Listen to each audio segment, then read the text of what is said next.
Are you ready for another tutorial? This one's super easy, but it's all about sequencing. You have to do things in order or this won't work. So start from the outside in. Once you lay out the whole thing, start from the outside in and sew this first piece together. Just give it a 1/4-inch seam. That's all it needs. I chain pieced mine. There's going to be 4 of them because you have 4 corners on it. The white becomes the corners.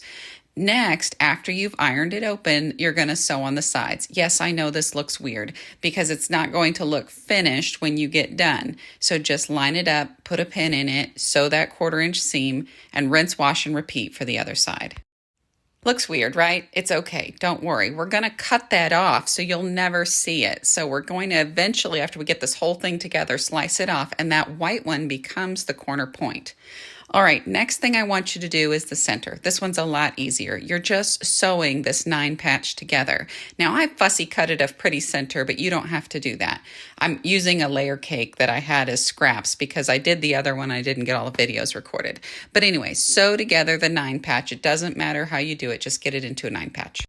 Great job on getting that 9 patch together. Now you're going to sew the end rectangles on. So the 2 sides that do not have squares sewed on the end. So 2 of your rectangles are going to have squares, 2 are not.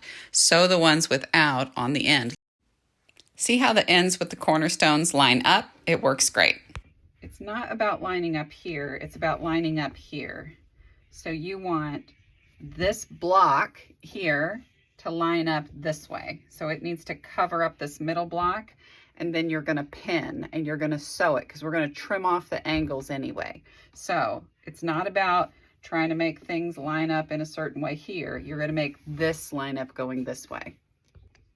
All right, so some people think this is the hardest part, and it kind of is, but you're just going to use your ruler, and I came a hair off of the point. So here's my point right here. And I just kind of pushed my ruler up a hair. Trick here is that you're making points. Your white becomes the end corner, and you want to make it so you have a point there. So you're using this edge of your fabric, and then you're using this edge of your fabric, but you're going to line it up so that you have a point on both whites.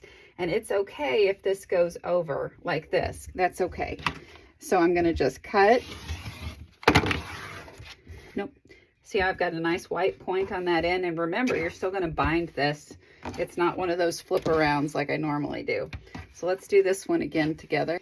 It's upside down for me, but right for you. So I'm going to use this. Now see how I'm lining the top of my ruler up here?